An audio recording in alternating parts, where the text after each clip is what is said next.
하나님 말씀 사무엘하 19장 8절에서 15절까지의 말씀입니다.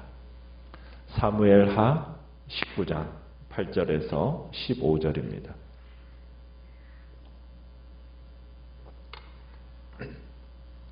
사무엘하 19장 8절입니다. 왕이 일어나 성문에 앉음에 어떤 사람이 모든 백성에게 말하되 왕이 문에 앉아 계신다 하니 모든 백성이 왕 앞으로 나아오니라. 이스라엘은 이미 각기 장막으로 도망하였더라.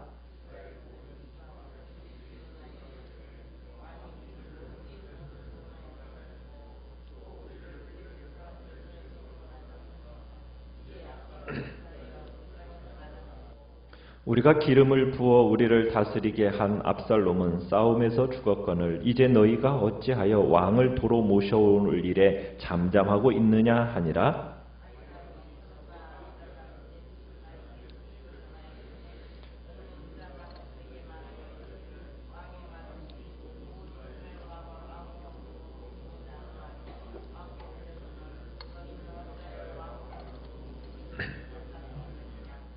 너희는 내 형제요 내 골육이거늘 너희는 어찌하여 왕을 도로 모셔오는 일에 나중이 되리요 하셨다 하고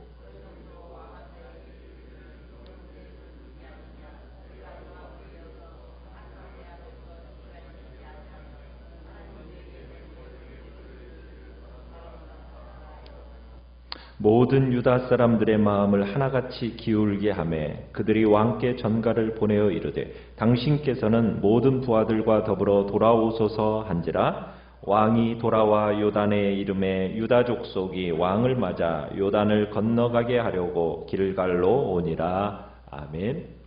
오늘 말씀의 제목은 간사한 군중 이스라엘 백성들의 태도라는 제목으로 말씀을 나눕니다. 요압의 강력한 위협 앞에 다윗 왕은 아무런 반대도 없이 무기력하게 이제 요압의 권고를 따르게 됩니다. 아버지의 슬픔을 안고 정말 압살롬을 향하여서 울부짖었었는데 그 모든 슬픔을 안으로 사귀고 이제 겉으로서 왕으로서의 행동을 하지 않으면 않을 수 없게 된 겁니다. 그래서 다윗이 이제 감정을 추스리고서는 일어나서 압살롬 반역 진압 전쟁에 참여한 모든 백성들을 위로하기 위해서 성문에 나가서 앉습니다. 8절에 보면 성문에 앉았다라고 얘기하고 있는데 이 앉다라는 표현은 성경에서 항상 통치의 시작을 이야기합니다. 그러니까 다윗이 비록 망명자이기는 하지만은 이제 다윗 왕궁의 회복을 위해서 경영과 통치를 본격적으로 시작한 것이다 라는 의미가 바로 성문에 앉다라는 단어에 들어있는 표현입니다. 다윗 왕이 이제 성문에 나와서 이제 통치의 시작을 알리니까 자리에 앉자마자 이제 백성들이 이제 다윗에게 나오기 시작합니다. 어떻게 보면 지금까지는 분위기가 어땠습니까?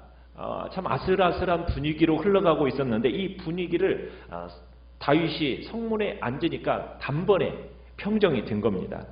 이제 모든 백성들이 왕 앞으로 모여들었습니다. 이즈음에 압살롬 진영에 가담했던 이스라엘 백성들은 어떻게 되었습니까? 이미 각기 장막으로 도망한 상태입니다.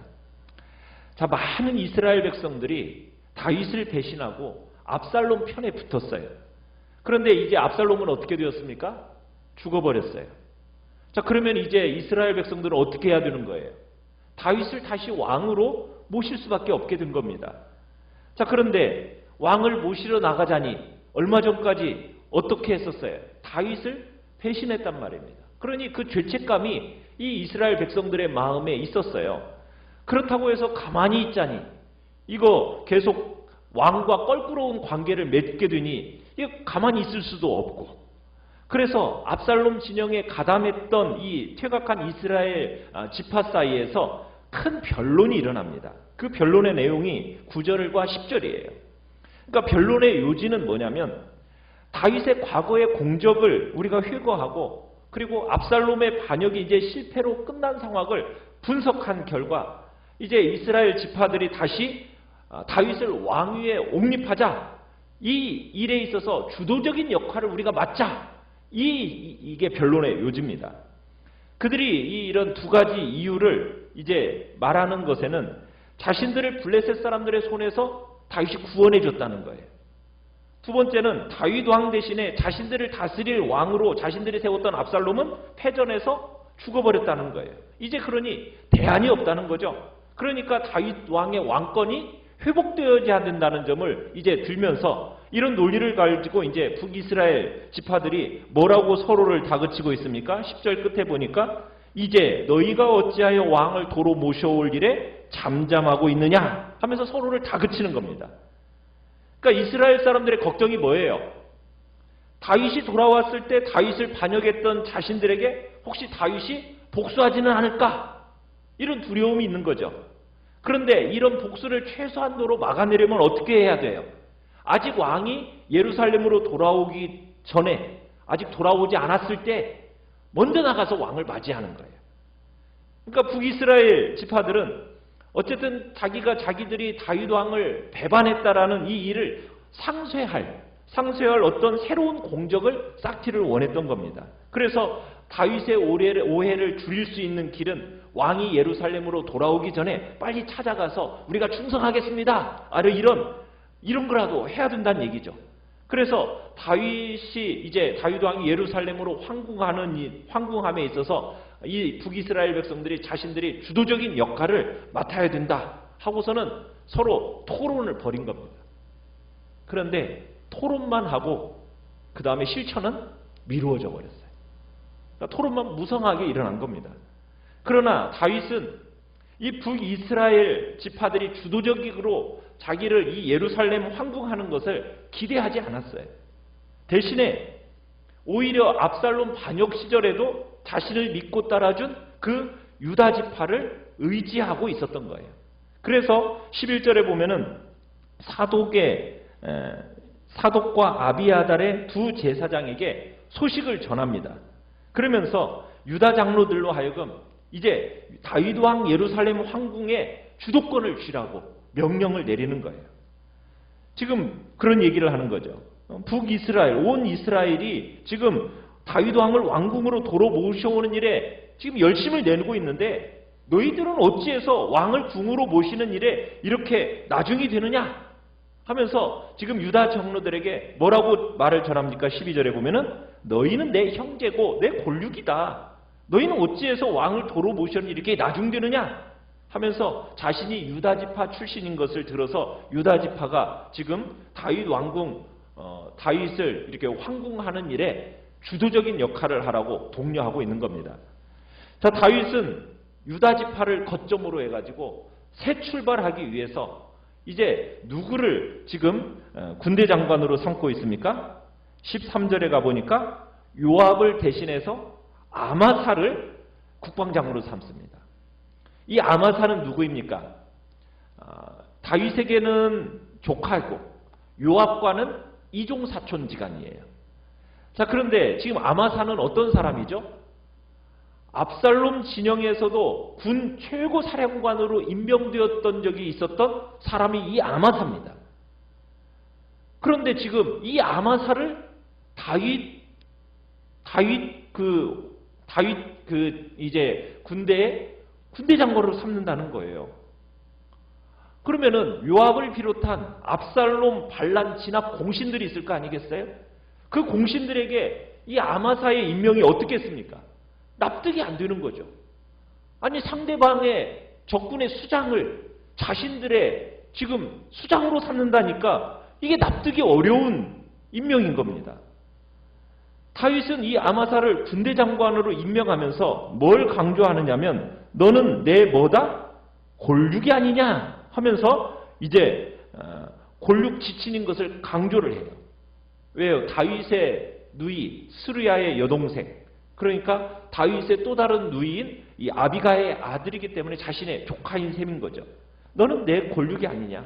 네가 요압을 이어서 항상 내 앞에서 지휘관이 되지 아니하면 하나님이 내게 벌 위에 벌을 내리시길 바라노라.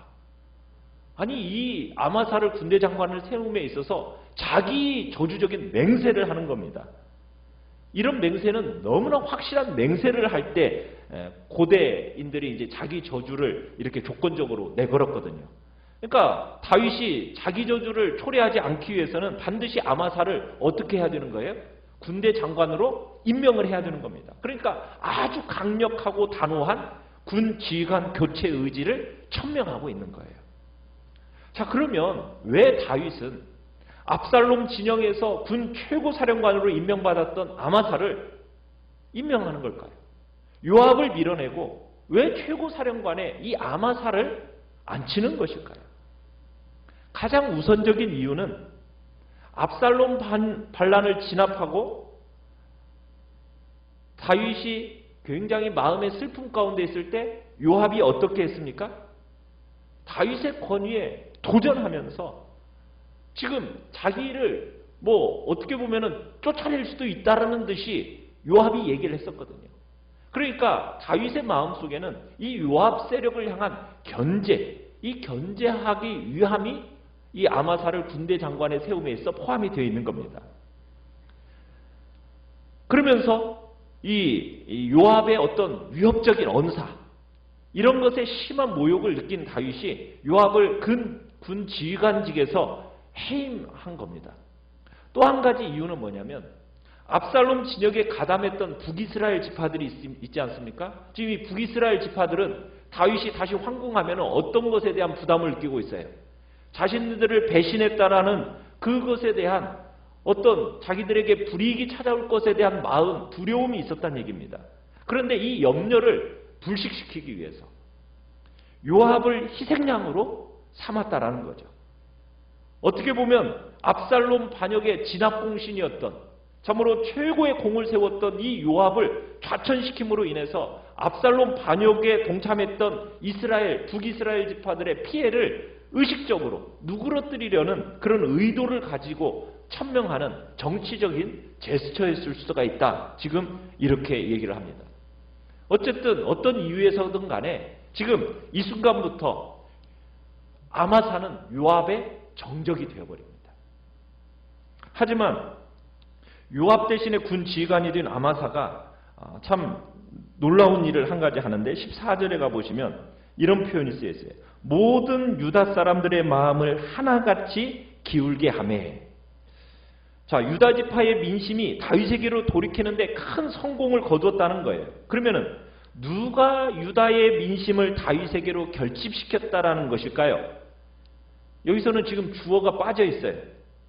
그런데 이 주어를 누구로 보느냐? 그 바로 앞에 나오는 아마사로 보는 겁니다. 아마사. 그러니까 아마사가 흩어진 민심을 다윗에게 모으는 일에 공을 세웠다라는 거죠.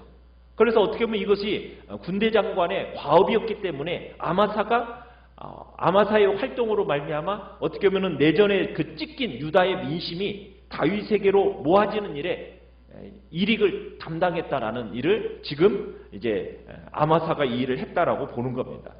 그래서 이제 그들은 다윗의 바람대로 다윗과 함께 이제 대대적인 환영 전가를 보내면서 14절에 보면 이렇게 얘기를 하는 거죠. 당신께서는 모든 부하들과 더불어 돌아오소서. 이렇게 하면서 유다 지파의 마음이 일제히 다윗 왕을 향하여 돌아오게 됩니다.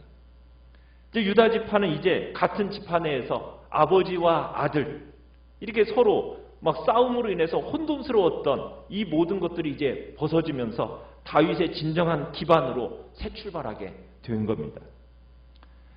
우리는 이 군중심리라는 것에 대한 생각을 우리들이 알 필요가 있습니다. 이 군중심리라는 것은 단순합니다. 또 무식해. 그리고 너무나도 손쉬운 이익에 눈이 멀어요. 이게 군중심리입니다. 군중심리. 그래서 군중심리라는 것은 의리가 없어요. 공의라는 게 없습니다.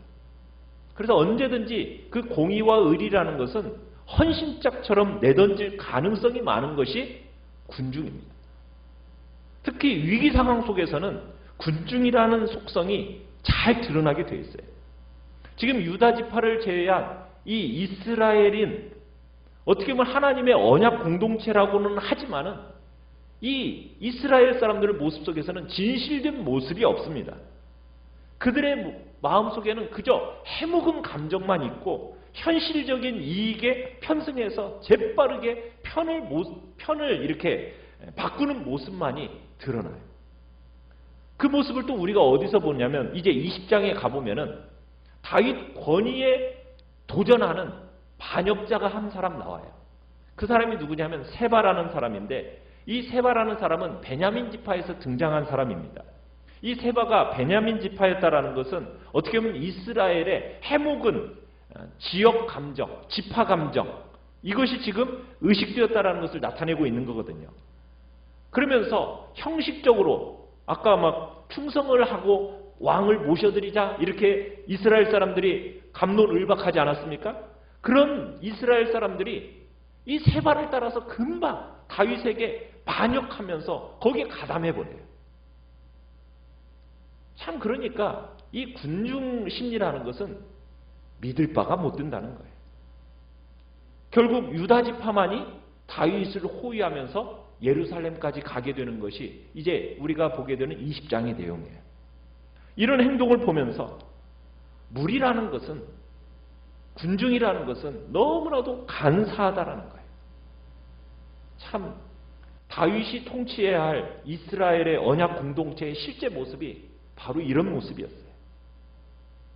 군중들이 그들이 정말 사건의 진실이 어떠한가 들여다볼 마음도 없고 용기도 없고 그냥 단지 자신의 눈앞에 보이는 현실적인 이익, 단순한 이익, 이것만을 찾아가는 이게 지금 대부분 이스라엘 공동체의 모습이었다는 얘기입니다.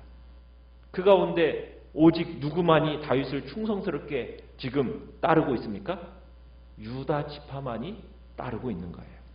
이것을 다윗은 처음부터 의식하고 지금 행동하고 있는 겁니다. 다윗은 이미 하나님 나라의 원리로 살지 않고 그저 궁중심리로 움직여버리는 이 대다수의 이스라엘 백성들의 현실을 직시한 거죠. 그래서 이제 다윗은 진정한 충성이라는 기초 위에다가 지금 확실한 통치 기반을 수립하기를 원했던 겁니다. 그래서 자신의 출발점이었고 변함없이 자신을 지지해주고 믿어주는 이 유다 지파를 선택한 것이 다윗의 선택이었던 겁니다. 하나님 나라의 진정한 통치 기반, 그 통치 기반은 무엇이겠습니까? 사람들, 백성들의 어떤 동의에 있는 게 아닙니다. 사람의 마음이라는 것은 믿을 수가 없어요. 너무나도 쉽게 변해버립니다. 군중심리라는 것은 믿을 수가 없는 거예요. 그러면 우리의 기반을 어디에 두어야 되는 것입니까? 하나님의 뜻에, 하나님의 말씀에, 거기에 현재적으로 순종하는 데 우리의 기반을 둬야 되는 겁니다. 사람들의 인기에, 사람들이 환호하는 환호성에, 여기에 우리의 마음과 우리의 생각을 두어버리면 우리는 언제든지 배신당하고 그로 인한 고통 속에 빠질 수 있다는 것을 우리는 보게 되는 겁니다. 다윗은 이것을 누구보다도 잘 알았기 때문에 이스라엘 백성들이 막 자기를 왕으로 황궁시켜주겠다고 얘기하는 것에 혹하지 않습니다.